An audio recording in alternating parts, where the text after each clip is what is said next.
Emergency procedures. Today we're going to be talking about our philosophy when it comes to the execution of EPs on the Sigma. Act like you know how this goes.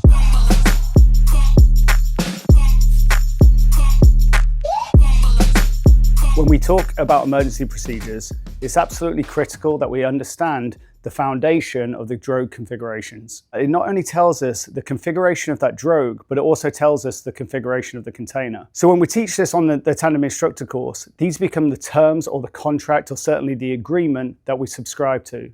These words are echoed throughout all of the UPT doctrine, and it's really important that we understand them. In a no Drogue configuration, it means that the Drogue has not yet been set and the container is closed. In an uninflated Drogue configuration, it means that the Drogue is not inflated and the container is closed. In an inflated Drogue configuration, it means that the Drogue is inflated and the container is closed. And in a collapsed Drogue configuration, it means the Drogue is not inflated and the container is open. In practice, what we can also agree to is from left to right, when we exit the aircraft, clearly we have no Drogue.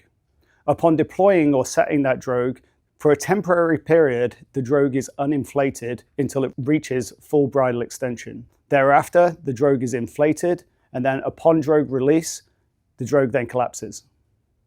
Some of you might remember that the legacy drills on the UPT Sigma had 50 plus different emergency scenarios. With our work closely with the USPA, they conducted a cognitive load study.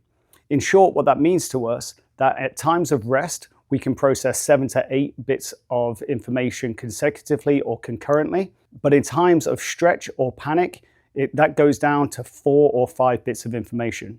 As such, what we've elected to do is to break our emergency procedures down into 4 categories of emergency procedure. That starts with a total malfunction. In that scenario, our responsibility is to pull reserve. Look, I'm going to bring my gaze down to the left-hand side. I'm then going to locate.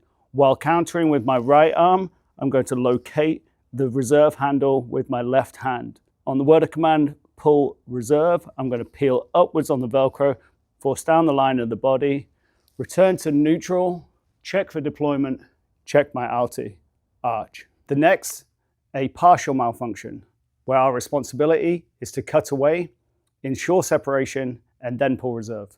Look, I'm visually identifying both of my handles. Locate, grasp, cutaway pad, and reserve handle. Cut away, ensure separation visually, right side, ensure separation visually, left side. Pull reserve, arch, check, alti, neutral. Next, an open container with Drogue issues EP, where we disconnect RSL, cut away, ensure separation, and then pull reserve. Look, counter, disconnect RSL, cut away, physically ensure separation right, counter, physically ensure separation left, pull reserve, check, alti, neutral. In a third-party entanglement, we disconnect RSL, cut away, pull our Drogue release, ensure separation, gain horizontal separation, then pull reserve. Counter, disconnect RSL, cut away, pull Drogue release, ensure separation, gain horizontal separation, recover, look, locate, pull, reserve, check for deployment, check, alti, neutral. So as you look at the UPT Sigma emergency procedures, they all culminate in one of the 4 categories of emergency procedures. So by our definition, everything preceding that would be an immediate action drill. So what does ensure separation mean? We've defined 3 areas that help us define whether we are clear from our rings and risers. Sensory. Did we feel that we fall clear of our risers? Meaning, did we feel that initial and inertial drop suggesting that we are clear from our rings and risers? Visually, can we visually identify and see full separation of our rings and risers? Physically, did we physically aid in the removal of our risers?